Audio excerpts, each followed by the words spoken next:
삼성전자가 반도체와 바이오 등 전 분야에서 5년간 총 450조 원을 투자한다고 발표했습니다. 국내 투자액만 360조 원에 달합니다. 현대차와 롯데그룹도 각각 63조 원과 37조 원의 국내 투자를 선언하면서 국내 대표 기업들의 미래 선점 계획이 하나씩 모습을 드러내고 있습니다. 내연기관에서 전기차로의 전환이 빨라지면서 국내 자동차 부품사들이 벼랑으로 내몰리고 있습니다. 45개 상장 부품사의 영업이익 합계는 1년 새 20% 넘게 급감했습니다. 인플레이션 공포에도 불구하고 2차 전지 ETF가 급성장하고 있습니다. 하반기에는 에너지와 식량을 테마로 한 ETF가 각광을 받을 전망입니다. 정권 교체와 함께 사의를 표명한 금융감독원 간부들이 속속 금융회사로 이동하고 있는 것으로 드러났습니다. 퇴직 후 3년간 재취업이 금지돼 있지만 제도의 허점을 이용한 재취업이 대부분이어서 제도 보완이 시급하다는 지적입니다.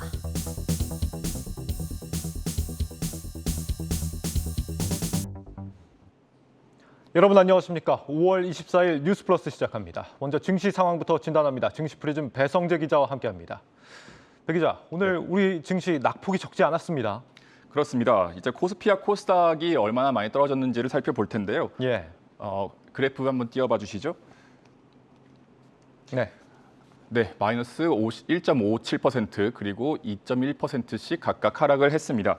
두 지수 모두 오후 들어서 점점 하락폭을 키워갔고요. 주체 동향을 살펴보면 외국인과 기관이 모두 매도를 했고 개인은 코스피와 코스닥 모두에서 순매수세를 보였습니다. 네, 외국인들이 거의 한 8거래일 만에 가장 많이 빠져나간 날이었습니다. 네. 이 정상회담도 있었고 바이든 대중관세 인하 소식도 있었는데 오늘 하락의 이유 어떻게 좀 평가가 됩니까? 사실 지금 미국발 이슈로는 거의 긍정적인 소식이 없다고 봐도 무방하겠습니다. 예. 간밤에 뉴욕 증시는 금융주를 중심으로 좀 상승세를 보였는데 문제는 장이 끝난 뒤였습니다. 소셜미디어 스냅챗을 운영하는 스냅이 주가가 이렇게 보시다시피 장 마감 이후에 폭락을 한 건데요. 미국 증권거래위원회에 실적 경고 보고서를 제출을 했습니다. 우리가 다음에 실적이 좋지 않을 것 같아. 이렇게 보고서를 제출하자 장 마감 후에 30%가 넘게 하락한 모습을 보여줬습니다. SNS 업종을 중심으로 기술주들이 다시 약세에 들어갔고 아무래도 결국 이 경기 침체에 대한 공포가 미국과 한국을 가리지 않고 지배적으로 작용을 하고 있다. 이렇게 볼 수 있겠습니다. 네, 경기 침체에 대한 우려감 때문에 오늘 미국 증시 선물도 크게 하락을 했는데 특히 오후 들어서 낙폭이 더 좀 커졌습니다. 이건 어떻게 봐야 됩니까? 아무래도 중국 제로 코로나 정책에 대한 후유증이 앞으로 다가오지 않을까 이런 우려가 있었던 걸로 보이는데요. 예. 보시다시피 지금 중국의 주요 지표가 그닥 좋지가 못합니다.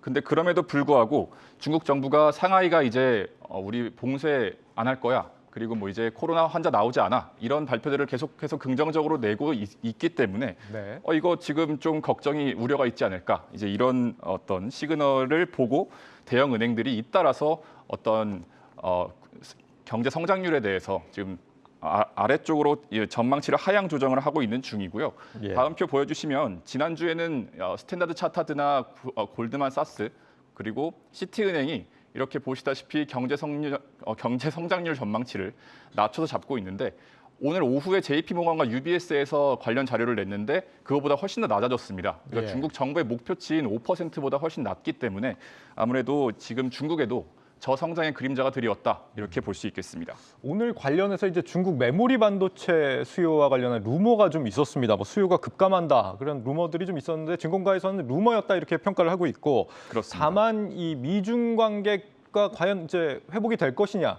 여기에 대한 의구심들 여전히 좀 계속되면서 여기에 대한 그 어떤 불확실성 앞으로도 좀 이어지지 않을까 예상이 됩니다. 배 기자 오늘 우리 장에서 좀 특징적인 섹터를 좀 들고 왔는데 6개 업종을 들고 왔습니다. 최근에 계속해서 좀 주목을 받는 업종이죠. 맞습니다. 오늘도 육개주가 큰 폭으로 올랐습니다. 관련 종목들이 지금 계속해서 큰 폭으로 위아래로 움직임을 보이고 있는데 예. 마니커 주가 같은 경우에는 시초가부터 굉장히 높게 시작을 해서 상한가를 찍었습니다. 그다음에 장이 마감할 때까지 점점 상승폭을 줄여나갔고 할인도 마찬가지로 상한가는 아니었지만 어쨌든 높은 상승폭을 보였다가 안정화가 되는 모습을 보였습니다. 오늘 이렇게 닭고기 주가들이 가격이 크게 오른 건 이 말레이시아의 닭고기 수출 중단 소식 때문이었습니다. 말레이시아 정부가 6월 1일부터 국내 수급 안정 때까지는 이 닭고기 수출을 월 360만 마리씩 수출을 하지 않겠다. 이렇게 발표를 했습니다. 이제 안 그래도 지금 우리나라 닭고기 가격이 상당히 올라 있는데 더 오르지 않을까 이러한 기대감이 있었던 것으로 풀이가 됩니다. 그런데 이 배기자 취재 결과 우리나라에 들어오는 말레이시아산 닭고기는 없는 걸로 확인이 됐다고요? 그렇습니다. 이제 말레이시아가 닭고기 수출을 중단한다고 하니까 좀 큰일이 난 것 같은데 사실 이제 올해 우리나라로 들어온 말레이시아산 닭고기는 뭐 너겟 하나, 뭐 닭발 하나 들어오지 않았습니다. 네. 지금 한국 육계협회에서 받은 자료인데요. 우리나라로 지금까지 들어온 닭고기들이 어떤 나라에서 들어왔는가를 나래비를 세어봤습니다. 브라질, 태국, 미국 순인데 브라질이 92% 수준으로 이제 거의 전부를 차지하고 있는 상황이고요. 심지어 이 육계협회 관계자 같은 경우에는 말레이시아가 닭고기를 워낙 적게 수출하는 데다가 또 지금 우리나라는 거의 들어오지 않기 때문에 가격 거의 영향 없을 것이다. 이렇게까지 이야기를 한 분도 계셨습니다. 예. 물론 지금 식량 보호주의가 전 세계 각국에서 고개를 들고 있긴 하지만 그럼에도 오늘의 육개주 상승폭은 앞서 말씀드렸다시피 말레이시아의 닭고기가 우리나라에 들어오지도 않고 또 수출량도 적기 때문에 좀 과도하지 않느냐 이렇게 해석을 할 수 있을 것 같고요.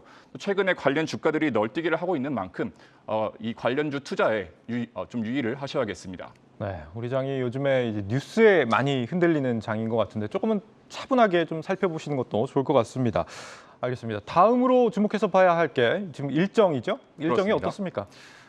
일단 잠시 뒤에 주요 일정을 좀 가져와 봤는데요. 오후 네. 10시 45분에 미국에서 PMI가 나옵니다. 구매자 관리 지수라고 하는데 산업, 기업들의 성장세, 또 비용까지도 비교를 할 수 있는 지표다 보니까 살펴보셔야겠고요. 예. 또 제롬 파월 연준 의장이 지난주 화요일에 이어서 다시 또 연설에 나섭니다. 내일에서 내일 모레 넘어가는 새벽에 5월 FOMC 의사록도 공개가 되지 않겠습니까? 이미 주요 인사들의 발언을 통해서 연준의 어떤 정책 방향이나 현재 경기 진단에 대해서는 우리가 뭐 단기간 정도는 어느 정도 예측을 하고 있다라고 볼 수 있겠지만 조금이라도 연준이 좀 시장에 대한 판단이 달라졌는가를 짚어볼 수 있는 기회이기 때문에 주의 깊게 들여다보셔야겠습니다. 네. 국내에서는 어떤 일정이 있습니까? 5월 기업 경기 실사 지수 BSI가 한은에서 발표가 되고요. 지금 청담 글로벌의 공모 청약이 진행 중입니다. 오늘부터 내일까지 이틀간 진행이 되는데 오늘 집계 결과 청약 경쟁률이 6.5대 1입니다. 사실 이 IPO 시장이 좀 급격하게 얼어붙으면서 이 회사 측이 원했던 뭐 수요 예측 참여율이나 아니면 공모가, 공모 희망가 이런 것도 원래 한 9,000원대였는데 지금 6,000원에 진행이 되고 있거든요. 예. 시장 상황이 아무래도 좋지 않지만 또 한 번 더 들여다보시고 공모에 참여해 보시는 것도 좋겠습니다. 네. 증시 프리즘 배성재 기자였습니다.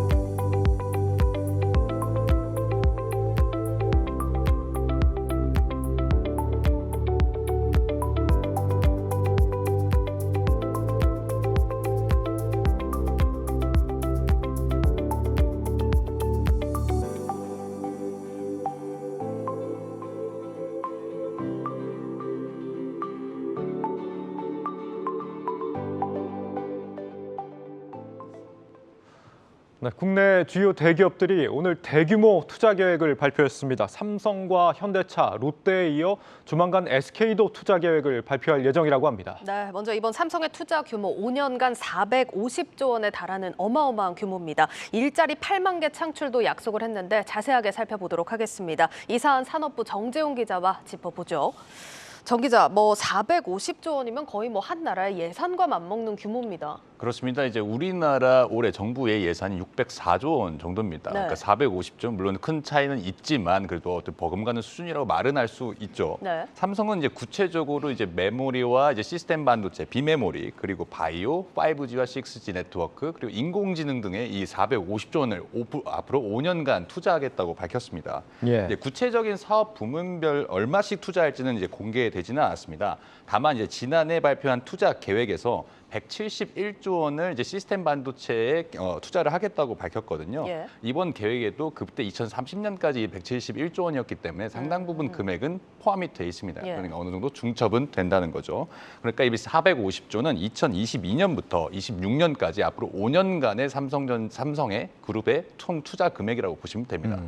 지금까지도 사실 좀 투자를 많이 해왔는데 최근 5년과 비교해봤을 때는 뭐 어떤 규모 정도 되는 겁니까? 그 삼성이 이제 지난 5년 동안 투자한 금액이 이제 한 330조 원 됩니다. 네. 거기서 이제 450조니까 120조 원 정도 늘어났다고 보면 됩니다. 이제 국내 투자 규모도 같은 기간 250조 원에서 360조 원으로 네. 100조 이상으로 좀 늘었습니다. 그러니까 지금 예전보다 120조를 늘렸는데 그중에 110조를 국내에서 늘렸다 이런 얘기네요. 맞습니다. 그러면은 국내에 전폭적인 투자를 한다 이런 의미고 해외에 오히려 더 많이 늘리지 않을까 이런 예상을 했는데 조금 의외의 부분입니다.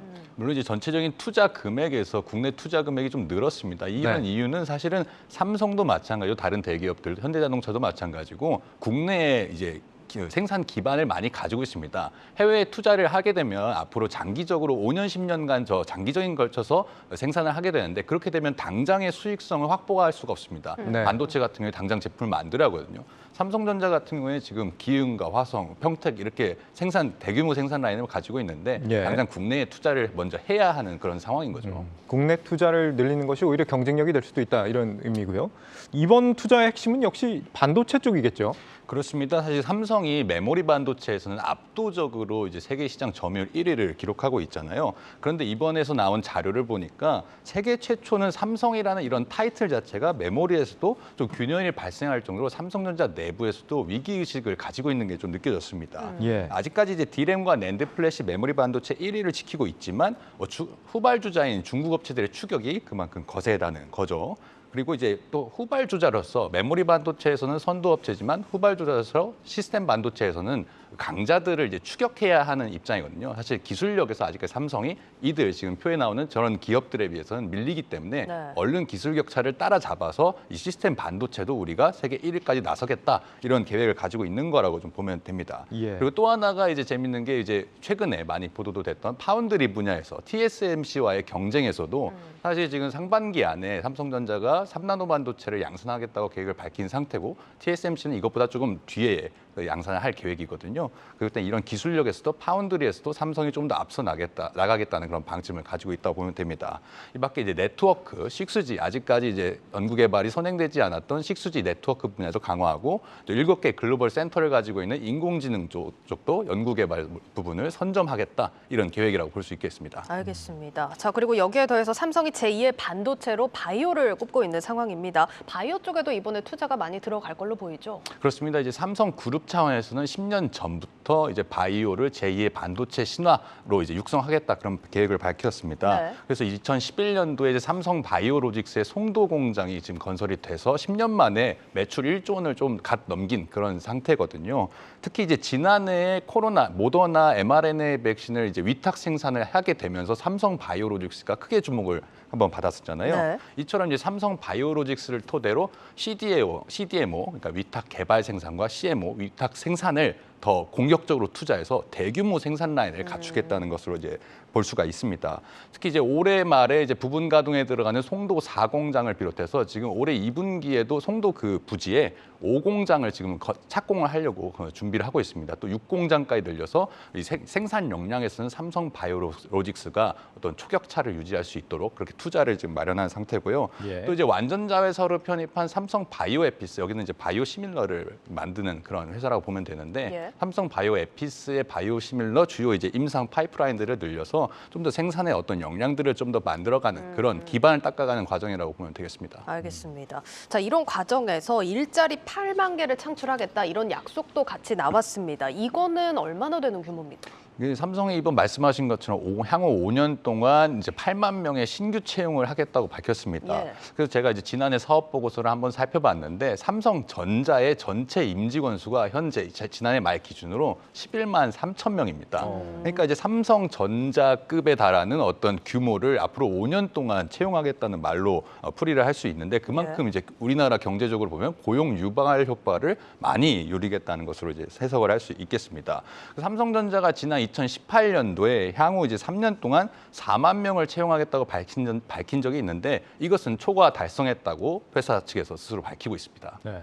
오늘 이 삼성의 발표를 보면 국가 경제의 선순환 구조를 구축하겠다 이런 표현을 썼습니다. 이 선순환 구조라는 게 어떤 의미일까요? 네, 이번에 이제 처음 등장한 개념인데요. 이제 반도체나 바이오 분야에서 이제 다른 산에 대비해서 이쪽 부분은 석박사인제급도 많고 또 양질의 일자리라고 우리 사회에서 인정을 해주기 때문에 사실 임금 수준이 굉장히 높은 것으로 좀 받아들이고 있습니다. 예. 이런 미래 먹거리 사업을 성공시켜서 이제 연관 산업을 좀 발전시키고 양질의 일자리를 만들어서 이제 국민 소득 수준 자체를 높이겠다. 예. 그런 걸로 이어지는 거죠. 결국 국가 경제 발전으로 이어지는 이 선순환, 경제의 선순환 구조를 삼성전자가 도움이 되도록 투자를 이제 하겠다. 이렇게 좀 받아들이시면 되고요. 삼성이 이제 기업의 사회적 역할을 보다 확대하고 적극적으로 하겠다는 그런 선언격으로 해석을 하면 됩니다. 한 예로 이제 삼성이 이제 목표로 하고 있는 이제 파운드리 세계 1위 이제 계획을 하고 있잖아요. 예. 만약에 파운드리 시장에서 삼성이 세계 1위를 하게 된다면 삼성전자만한 회사가 왜냐하면 비메모리 시장이 메모리보다 더 크기 때문에 하나가 더 생길 수 있다. 그런 기업이 하나가 국가 경제에 생긴다면 큰 도움이 될 수 있다. 이렇게 풀이를 할 수 있는 겁니다. 특히 이번 투자를 두고 이제 호암 이병철 창업주와 고 이건희 회장을 거쳐 이재용 부회장까지 3대째 이어져 오는 삼성의 어떤 사업 보국 정신이 담겼다는 그런 해석도 이건 신규 투자에 담겼다는 그런 해석도 나옵니다. 네, 잘 들었습니다. 오늘 그럼 마지막으로 유튜브 제목과 해시태그 어떻게 정리할 수 있을까요? 네, 유튜브 제목은 이제 삼성 450조 통큰 투자 앞으로 5년이 더 기대되는 이유라고 잡았고요. 해시태그는 초격차 삼성도 긴장 TSMC 따라잡나로 잡았습니다. 네, 지금까지 산업부 정재훈 기자였습니다.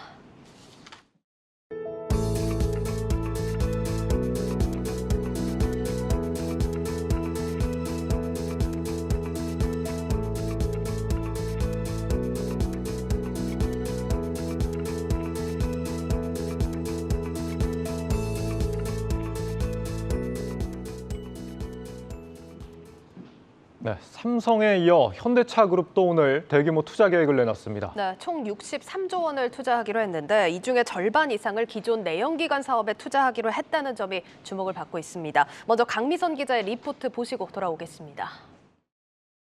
현대차와 기아, 현대모비스 등 현대차그룹 3사가 2025년까지 국내에 63조 원을 투자하기로 했습니다. 우리나라를 미래 사업의 허브로 키우기 위해서인데 같은 기간 미국의 신규 투자 규모보다 5배가량 많습니다. 현대차그룹은 이번 국내 투자 계획에다 부품, 철강 등 다른 그룹사까지 더하면 전체 국내 투자액은 더 크게 늘어날 것이라고 밝혔습니다. 먼저 전동화와 친환경 사업에 16조 2천억 원을 투자합니다. 이를 통해 순수 전기차를 비롯한 수소 전기차와 부품 개발 등 선행 기술을 조기에 확보하겠다는 방침입니다. 미래항공 모빌리티 등 신기술엔 8조 9천억 원을 투자합니다. 완성차를 넘어 로보틱스와 자율주행, AI 서비스를 국내에서 사업화하기 위한 본격 실증 사업에 나설 예정입니다. 내연기관 등 기존 사업에도 전체 금액의 절반이 넘는 38조 원을 투입합니다. 전기차로 넘어가는 과도기에 기존 고객들에게 선택권을 주는 동시에 내연기관 중심의 국내 자동차 생태계를 지원하기 위한 것으로 풀이됩니다. 현대차그룹은 미래 전기차와 기존 내연기관차에 모두 투자하는 투트랙 전략을 취하면서 2030년까지 전 세계 전기차 점유율을 5%에서 12%까지 끌어올릴 계획입니다. 한국경제TV 강미선입니다. 네, 산업부 신재근 기자와 얘기 더 나눠보겠습니다. 신 기자, 이 지난주 미국에 이어서 이번에는 또 국내 투자입니다. 뭐 삼성과 마찬가지로 투자 규모가 국내가 훨씬 더 많네요. 네, 그렇습니다. 현대차는 이제 지난 주말 미국 바이든 대통령 방한을 계기로 이 미국 전기차와 신사업 분야에 이 100억 달러, 우리 돈으로 13조 원 규모의 투자 계획안을 발표했는데요. 예. 오늘 나온 국내 투자 규모는 훨씬 더 큽니다. 예, 미국보다 약 4배나 많은데요. 이는 이제 상대적으로 국내 투자에 박하다는 여론을 의식해서 오늘 이제 국내 투자를 발표한 것으로 보입니다. 특히 전기차로의 급격한 전환으로 국내 자동차 부품사들이 위기에 몰리자 현대차는 이 전기차뿐 아니라 내연기관에 대한 지원 방안도 내놨습니다. 오늘 발표된 63조 원 중 내연기관 분야에 대한 투자가 38조 원으로 60%나 차지합니다. 그러니까 뭐 어려움에 처한 부품사들을 돕는 측면의 투자 성향도 강하다는 얘기인데 아무래도 전기차로 좀 빠르게 전환을 하다 보니까 부품사들이 지금 어려운 상황인가 봅니다. 네, 그렇습니다. 일단 부품의 종류와 개수가 이 내연기관 차에 비해서 훨씬 더 적습니다. 전기차는 엔진과 변속기를 필요로 하지 않기 때문인데요. 네. 일반적으로 내연기관 차에 들어가는 부품 수는 약 3만 개 정도인데 전기차에 들어가는 부품 수는 2만 개 정도로 확 떨어집니다. 네, 그렇게 되면 내연기관 엔진을 만드는 부품사들은 일감이 좀 줄어들 수밖에 없는데요. 네, 여기에 전기차에 들어가는 부품 대부분이 아직 국산화가 좀 덜 된 상태입니다. 이 일반적으로 내연기관 차의 그 부품 국산화율은 95% 정도인데 이 전기차, 수소차, 자율주행차의 부품 국산화율은 이보다 훨씬 못 미칩니다. 이 상황이 이렇다 보니 국내 자동차 생태계가 무너질지도 모른다는 이런 경고가 나오고 있습니다.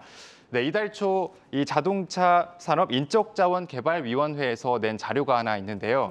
네, 오늘 2030년 자동차 엔진 부품사 500여 곳이 사라질 수도 있다는 암울한 전망을 내놨습니다. 네, 현재 자동차 엔진 부품사가 약 1,600여 개 정도니까 이 중 30%가 사라질 수 있다고 얘기한 겁니다. 자동차 부품 산업은 우리 제조업 전체 고용에서 6%나 차지합니다. 부품사의 소멸은 곧 대규모 일자리 문제를 야기할 수 있습니다. 그렇겠네요. 우리가 이런 이 전기차로의 전환을 전동화라는 표현을 많이 쓰는데 이 부품사들 스스로가 전동화 투자를 좀 할 수 있는 그런 역량은 좀 없는 모양이죠?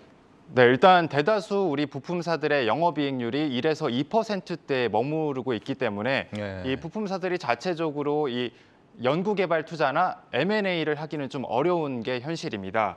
네, 주식시장에 상장된 45개 주요 자동차 부품사들의 1분기 실적을 보더라도 이 수익성이 크게 악화됐습니다.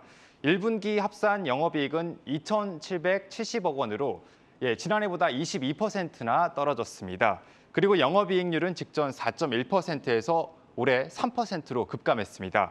네, 반면 현대차를 비롯한 완성차 회사들의 수익성은 부품사들과 비교해서 양호한 편이었는데요. 일단 현대차는 지난 2014년 2분기 이후 이 8년 만에 이 최대 실적을 냈고 기아는 분기 사상 최대 영업이익을 기록했습니다. 네, 지금까지 완성차 업체들의 성과에 좀 집중된 측면이 있었는데 부품사들 상황과는 온도차가 크다는 점 확인을 해봤습니다. 뭐 부품사들 상황이 이렇다 보니까 지금 현대차가 정부에 SOS를 쳤다고요? 네, 그렇습니다. 바로 지난달인데요. 지난달 새 정부 인수위 당시 안철수 인수위원장이 현대차 남양연구소를 방문한 적이 있습니다. 네, 그때 이제 정의선 현대차그룹 회장과 박정국 연구개발본부장을 비롯한 현대차 관계자들이 참석해서 안 위원장의 방문을 환영했습니다. 이 자리에서 자동차 부품사의 미래차 산업전환 얘기가 오간 것으로 알려졌는데요. 네, 취재 과정에서 만난 한 관계자는 현대차 측이 안 위원장이 방문한 자리에서 자동차 부품사의 미래차 산업전환 대책 마련을 건의했다고 밝혔습니다. 그만큼 지금 부품사의 산업 전환이 절박한 상태고 더 늦어져서는 안 된다는 인식을 공유한 것이죠. 일각에선 대통령실 차원에서 부품사 산업 전환 TF를 만들어야 한다는 이런 얘기도 나옵니다. 부처 차원에서 산업 전환을 하는 것보다 이 대통령실 차원에서 추진하는 게 훨씬 더 추진력이 있다 이런 얘기죠. 예, 그렇네요. 현대차가 이번에 과감한 투자에 또 나서줬으니까 정부에서도 화답이 나와주길 기대를 보겠습니다. 자, 신 기자 마지막으로 오늘 분석 유튜브 제목과 해시태그 정리해보죠. 네, 일단 제목은 위기의 차 생태계 구원 등판한 현대차로 하겠고요.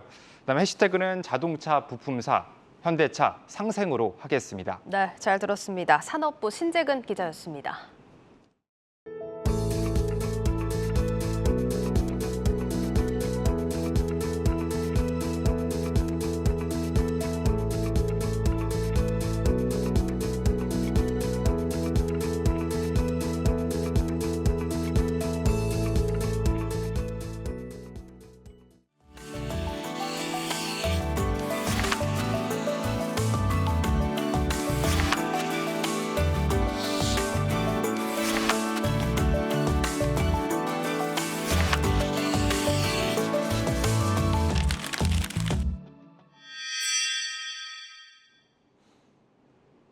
요즘 주식 투자하기 어려운 환경 속에서도 돈이 몰리는 펀드 상품들이 있다고 합니다. 이 펀드를 담당하는 증권부 김종학 기자와 이 투자 트렌드 짚어보겠습니다. 김 기자, 이 요즘 같은 상황에서도 좀 각광받는 펀드가 있는 모양입니다. 네, 최근 시장에서 굉장히 긴 하락장이 이어지는 가운데서도 투자 자금이 몰리는 펀드가 있습니다. 바로 ETF 중에서도 이 중에서 이제 지금 자금이 몰리는 에너지라든가 최근에 배당 관련한 펀드들입니다. 예. 지금 보면 이제 하락장이 워낙 길어지다 보니까 최근에 이제 투자 자금들은 시장을 조금씩 떠나고 있는 상황이고 투자자 예탁금이 올해 들어서만 벌써 1월에 70조 하던 게 지금 61조까지 9조 원 정도가 빠져나간 상황입니다. 이렇게 예. 보면 상당히 안 좋아 보이지만 이 투자 대상을 좁혀봤을 때는 실제로는 좀 상품군 중에서도 두드러지는 펀드들이 좀 눈에 띄고 있습니다. 예. 우선 이달 중순부터 이 주식만이 아니라 이 채권형 펀드 순자산이 증가하고 있는데 이렇게 ETF 순자산은 3조 정도가 원래보다는 줄어든 상태지만 펀드 군별로 좀 더 구분을 해보면은 채권형 펀드로는 자금이 들어오고 있는 상황입니다.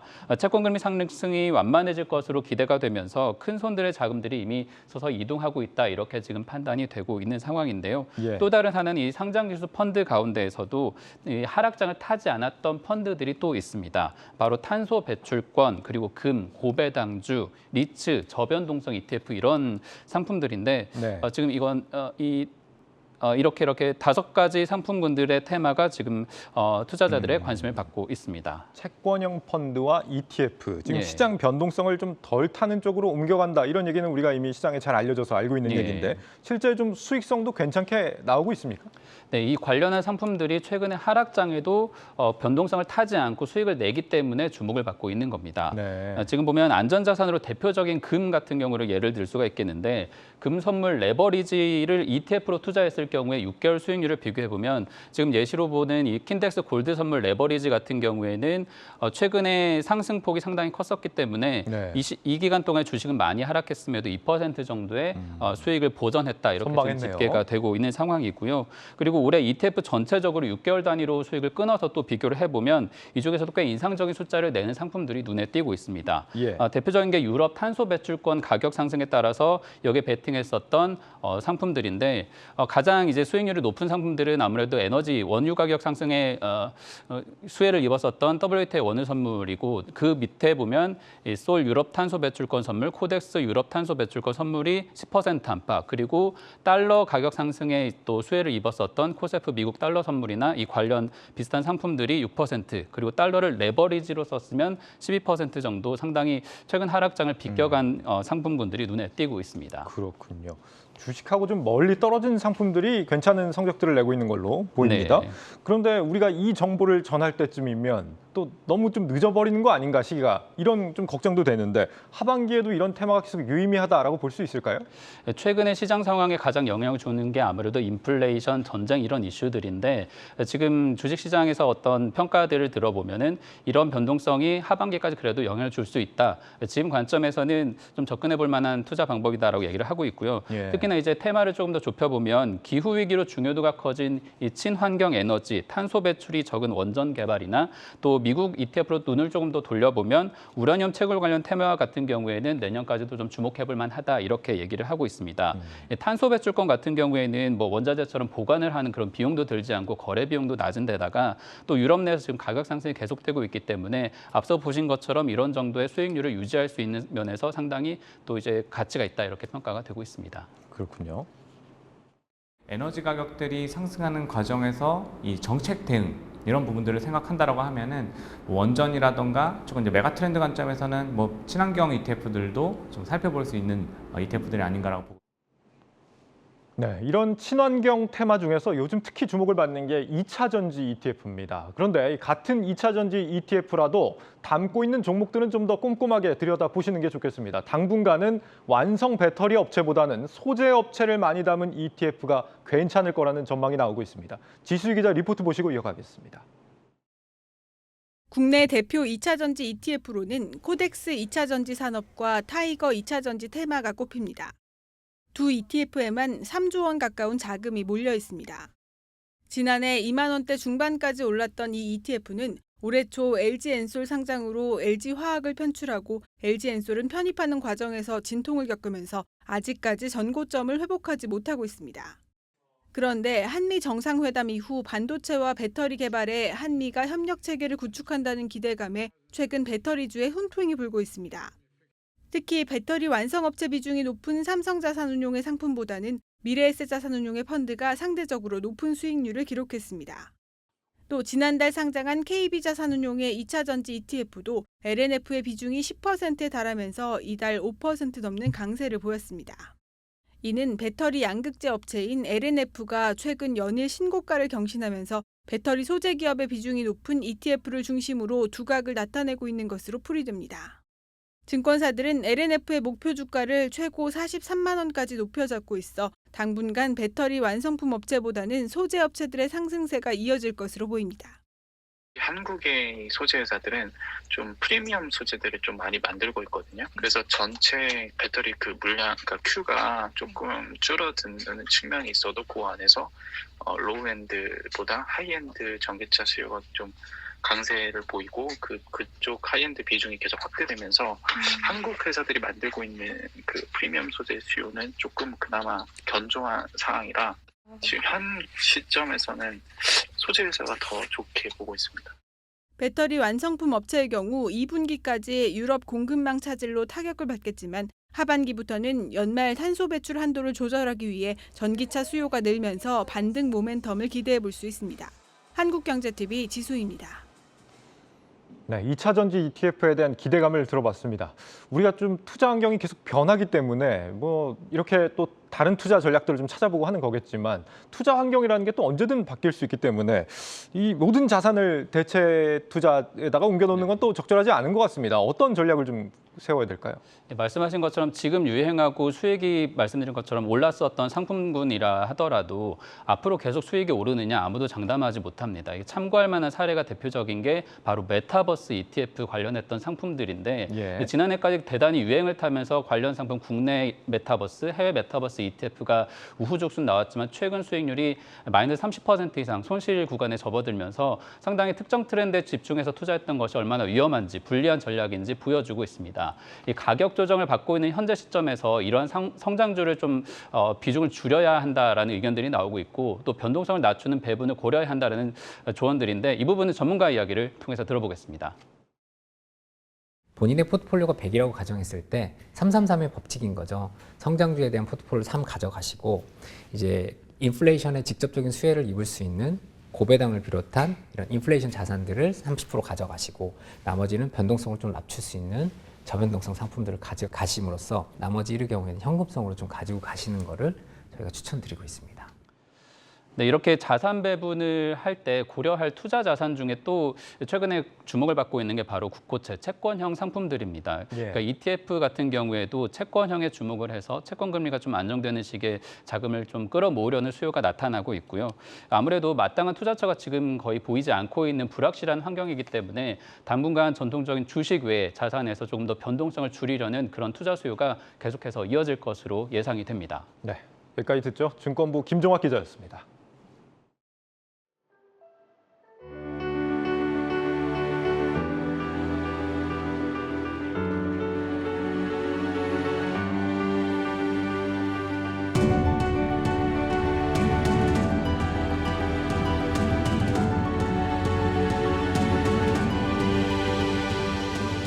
우리가 만들어야만 하는 기업가 정신은 사회 요구에 부응해서 기업이 변화하고 새로운 문제나 기회를 새로운 방법, 혁신으로 풀어나가는 겁니다.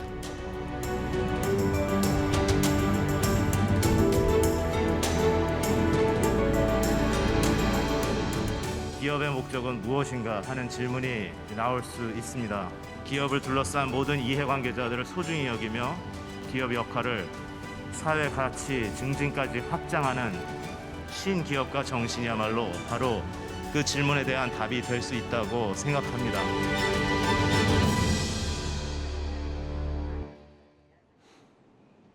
금융감독원 간부들이 이 퇴직과 동시에 금융회사로 꼼수 재취업을 준비하고 있는 것으로 저희 취재 결과 드러났습니다. 전관 특혜를 막기 위해 퇴직자가 바로 금융회사로 가는 건 법적으로 금지돼 있는데 이들은 보험사들이 설립한 자회사로 취업하는 방식으로 법망을 비껴갔습니다. 장슬기 기자가 단독 보도합니다. 금융감독원 국장급들이 최근 국내 보험사들이 설립한 신규 자회사에 재취업을 추진 중인 것으로 한국경제TV 취재 결과 드러났습니다. A국장의 경우 캐롯과 롯데, 하나손해보험의 합작 자회사인 히어로 손해사정으로, B국장은 출범을 앞둔 프루덴셜 생명의 자회사형 법인보험 대리점으로, C국장은 카카오페이 손해보험으로의 이동이 사실상 확정된 것으로 알려졌습니다.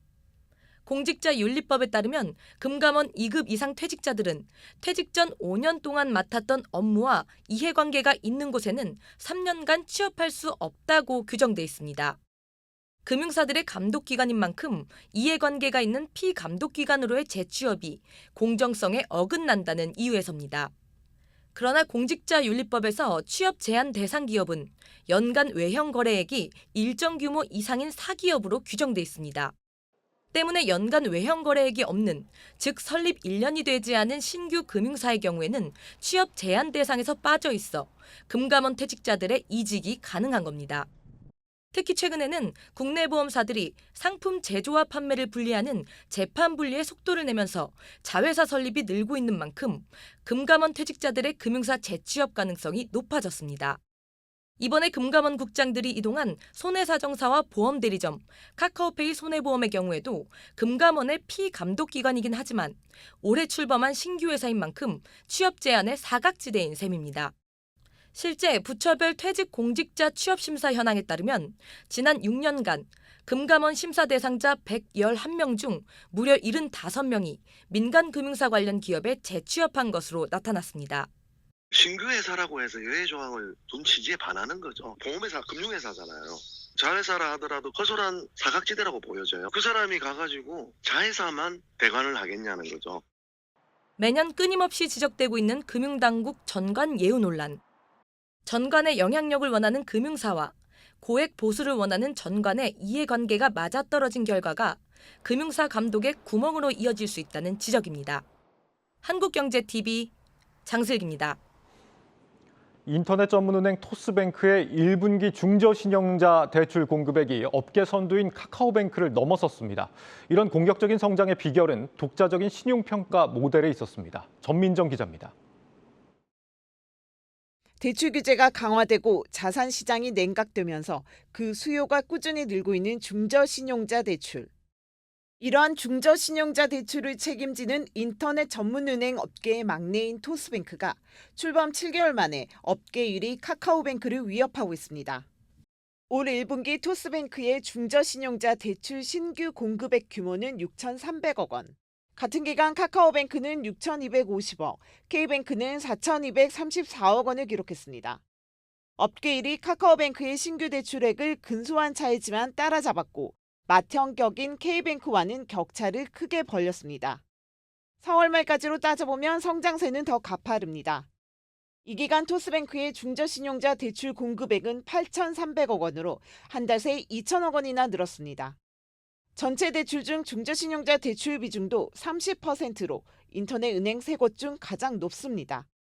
이러한 성과는 토스뱅크가 구축한 차별화된 신용평가 모형의 경쟁력 덕분이라는 분석입니다. 기존 은행권에서 사용하거나 CB사에서 사용하는 신용 데이터 외에도 중립적인 데이터들을 최대한 많이 확보를 했고요. 주관적 판단이 아닌 머신러닝, 딥러닝 기술들을 가지고 신용도를 추정할 수 있는 모형을 단단하게 만들었습니다. 중저신용자로 평가받고 있는 사람들 중에서 약 4분의 1이 넘는 숫자를 고신용자로 편입하는 효과를 얻을 수가 있었고요.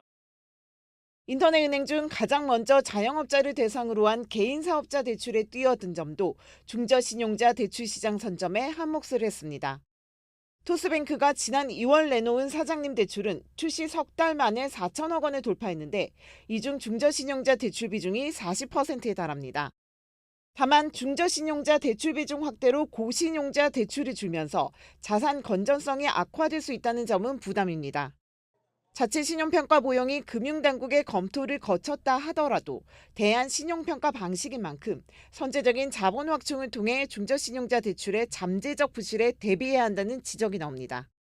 한국경제TV 전민정입니다. 테라 루나 폭락 사태로 가상자산 법제화에 속도가 붙고 있습니다.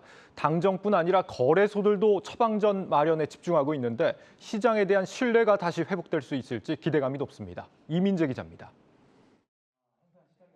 테라 루나 사태로 가상자산 제도권 편입이 급물살을 타고 있습니다.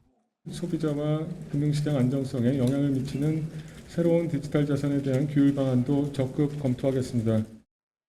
이번 폭락으로 50조 원이 증발했는데 국내 투자자 이용자만 28만 명에 달합니다. 가격 안정을 위해서는 7조 개의 루나가 소각돼야 하기 때문에 사실상 반등이 불가능하다는 평가입니다.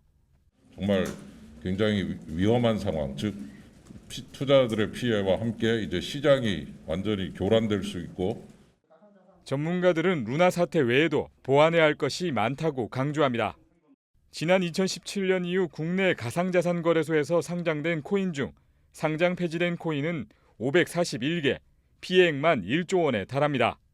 가상자산 거래소들은 내부 기준에 미달했다는 이유로 상폐를 결정했지만 기준이 정확히 공개된 적이 없다는 지적을 받고 있습니다. 거래소들은 이번 사태를 계기로 투자자 보호에 더욱 집중하겠다는 입장을 밝혔습니다. 국내 거래소에서 거래된 루나의 비중은 1% 정도밖에 안 되며 국내 거래소는 해외 거래소와 경쟁 압력에 노출되면서도 투자자를 보호하기 위해 여러 가지 노력과 고민을 하고 있습니다. 시장이 그래도 신뢰를 갖고 우리나라 제대로 성장하기 위해서 거래소들과 그리고 당국과 협의하고 좀 더 열심히 하도록 하겠습니다. 이렇다 보니 국회에는 가상자산 관리 강화를 위한 법이 쌓여 있습니다. 업계는 적절한 규제로 투명성은 높이되 산업이 축은 막아야 한다고 목소리를 높였습니다. 한편 시장에서는 이번 가상화폐 처방전이 신뢰 회복으로 이어져 비트코인을 비롯한 가상자산 시장에 훈풍이 될까 기대하고 있습니다. 한국경제TV 이민재입니다.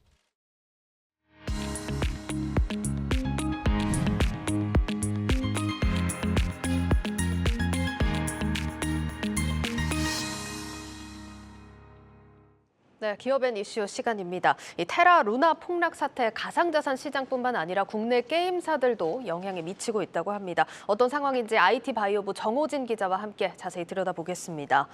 정 기자, 지금 여파가 큽니다. 국내 게임사들한테는 어떤 영향이 미치고 있는 겁니까?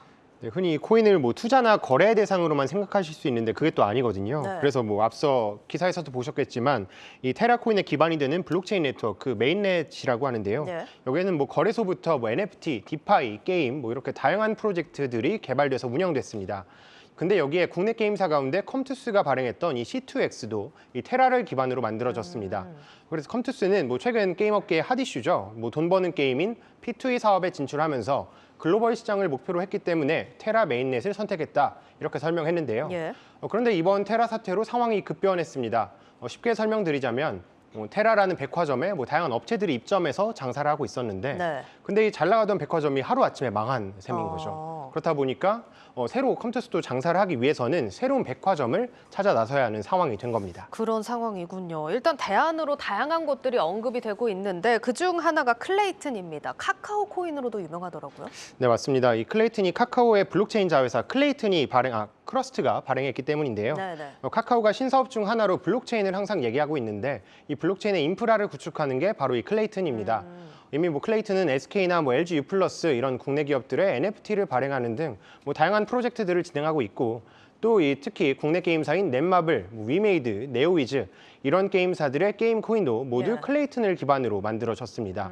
현재 컴투스가 다양한 선택지를 두고 고민하고 있다 이렇게 말은 하고 있지만 가장 강력한 후보로 클레이튼이 거론되는 것도 바로 이 때문입니다. 그러면 백화점에 무작정 입점을 할 수는 없는 거니까 클레이튼 입장에서도 테라 내에서 개발되던 프로젝트들을 받아들이기로 좀 가닥을 잡는 겁니까? 네, 맞습니다. 클레이튼도 말씀 주신 것처럼 테라 메인넷에 있던 개발자들을 많이 끌어오려고 하고 있습니다. 취재 결과 클레이튼은 이미 테라 메인넷상에서 개발해오던 프로젝트들과 접촉한 것으로 확인됐고요. 네. 특히 또 몇 군데와는 최근 대면 미팅까지 진행된 것으로 파악했습니다. 왜 그런가 살펴보면 테라가 사실 이번 사태 전까지만 해도 전체 코인 가운데 시가총액 5번째로 높은 코인이었거든요. 그렇다 보니까 다양한 개발자 풀들을 보유하고 있었고 근데 클레이튼은 국내 대표 블록체인이긴 하지만 이 글로벌 확장성은 취약하다는 게 단점으로 꼽혔었습니다. 그렇다 보니까 테라의 글로벌 개발자들을 끌어오는 건 클레이튼 입장에서 팔 벌려서 환영할 만한 일인 겁니다. 네. 실제로 그래서 클레이튼은 뭐 절망감이나 뭐 실망감에 쌓인 분들과 뭐 소통의 창구를 열고 뭐 같이 미래를 그리고 싶다. 뭐 그러면서 뭐 클레이튼의 문은 활짝 열려 있다 이러면서 이른바 테라 난민들을 환영한다 이런 입장을 밝혔습니다. 네, 그래도 뭐 테라 난민들의 선택지도 많은 상황인 만큼 클레이튼도 준비를 하고 있어야 하지 않을까요? 네, 맞습니다. 최근에 행보들을 보면 몇 가지 살펴볼 수 있는데요. 클레이튼은 게임 분야에 특히 집중을 하고 있습니다. 그래서 뭐 클레이튼 기반의 게임 프로토콜이죠. 뭐 클레이튼 게임즈를 최근에 출시했고요. 여기에 IGO, NFT 프리세일을 지원한다고 하는데 IGO는 이 클레이튼 네트워크 안에서 게임을 발행할 수 있게 해준다는 거고 NFT 프리세일은 여기에 들어가는 NFT들을 먼저 살 수 있는 기회를 지원해준다는 겁니다. 또 여기다가 클레이튼은 최근에 수수료도 인하하겠다고 밝혔는데요. 앞서 지난 4월 이 클레이튼은 수수료를 30배가량 인상했었습니다. 그런데 뭐 이용자들의 반발이 크다 보니까 이거를 3분의 1로 다시 줄였습니다. 그래서 뭐 이번 테라 사태로 인해서 뭐 많은 피해자들이 발생했고 뭐 시장의 신뢰도 흔들린 건 사실입니다. 하지만 이번 위기를 기회로 삼는다면 클레이튼도 이른바 대세 반열에 오를 수 있다 이런 분석도 나오고 있습니다. 네, 여러 가지 가능성과 또 선택지를 두시고 또 참고해 보시면 좋을 것 같습니다. 여기까지 듣겠습니다. IT 바이오부 정호진 기자였습니다.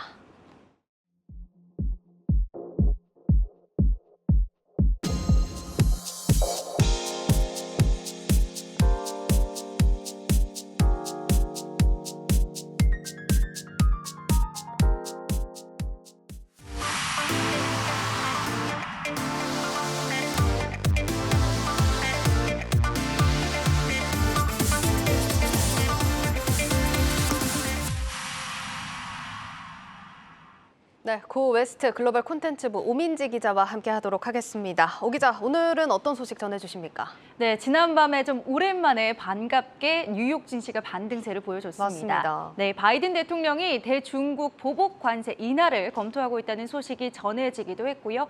저가 매수세가 유입되면서 증시가 반등을 한 건데요. 그중에서도 지난밤 가장 많이 급등한 업종은 금융주였습니다.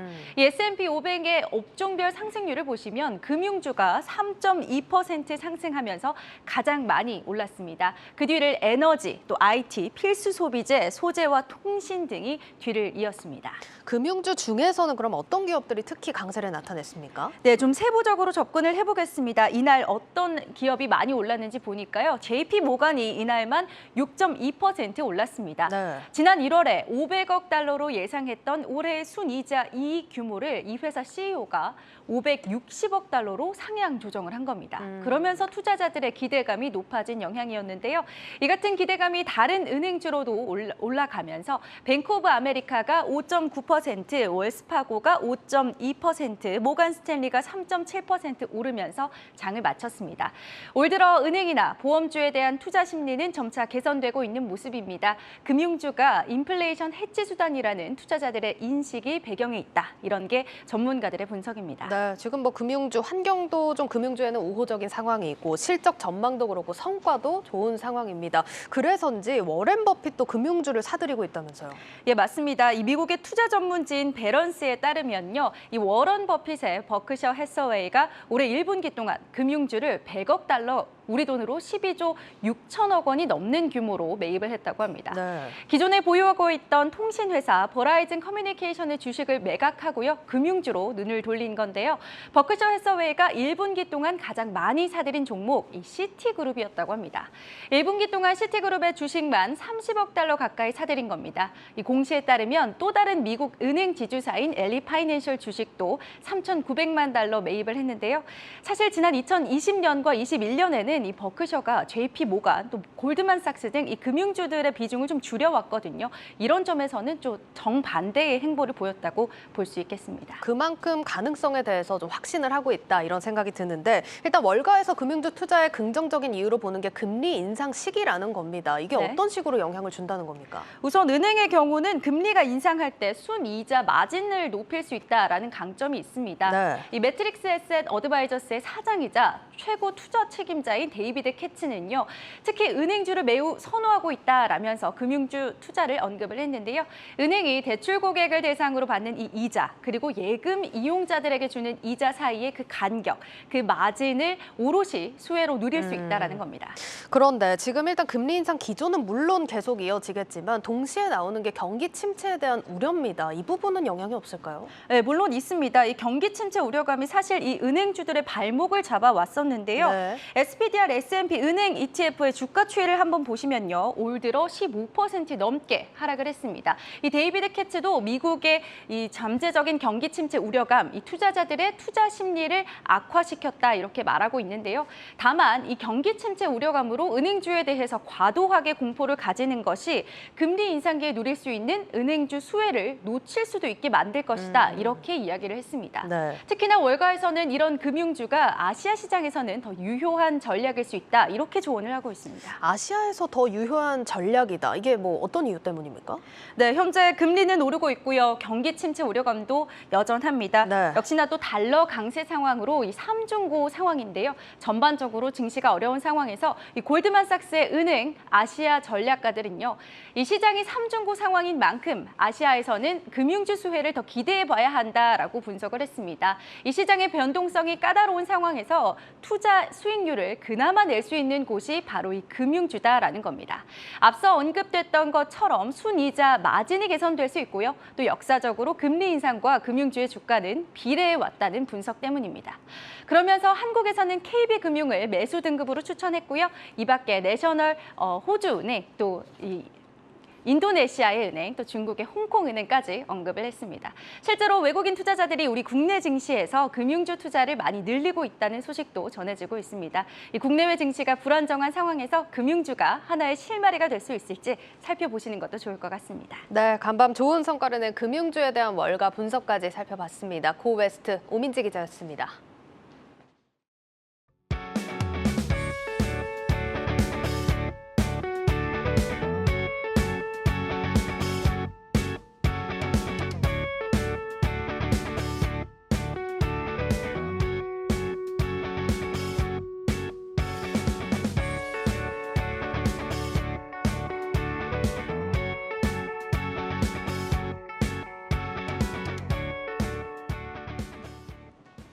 내일자 한국경제신문 미리 살펴봅니다. 첫 번째, 이 정부가 전력 도매가 상한제를 도입한다는 기사입니다. 한전이 민간 발전사에서 전기를 사올 때 기준이 되는 이 전력 도매가가 비정상적으로 상승하면 한시적으로 평시 수준의 정산 가격을 적용하기로 한 겁니다. 정부가 이런 판단을 한 건 이 연료비 상승에 따른 이익을 민간 발전사들이 모두 가져가고 있는 만큼 발전사 수익을 억제하면 전기료 상승 부담을 줄일 수 있다고 봤기 때문입니다. 실제 이 포스코 에너지와 SK E&S를 비롯한 주요 민간 발전사 7곳의 1분기 영업이익 합산액은 8,387억 원으로 지난해 1년치 총액보다도 많다고 합니다. 하지만 이에 대해 민간 발전사들은 정부가 연료비 이 연동제는 제대로 시행하지 않으면서 민간 발전사 이익을 헐고 있다며 반시장적 조치라고 반발하고 있다는 기사입니다. 네, 다음으로는 우리나라 1분기 가계대출이 관련 통계 작성 이래 처음으로 전분기보다 줄었다는 기사입니다. 한국은행에 따르면 3월 말 가계 신용 잔액은 1,859조 4천억 원으로 지난해 말보다 6천억 원 감소했습니다. 특히 그중에서도 카드 대금 같은 판매 신용을 뺀 가계대출 잔액은 1조 5천억 원 줄었는데 가계대출이 줄어든 건 관련 통계를 집계한 2002년 이후 처음입니다. 한국은행은 주택거래 둔화가 가장 큰 이유라며 4월 들어 규제 완화로 대출이 소폭 늘었지만 대출 금리가 계속 오르고 있는 만큼 추이는 더 지켜봐야 한다고 밝혔다는 소식까지 전해드리겠습니다. 뉴스플러스를 마치겠습니다. 여러분 고맙습니다.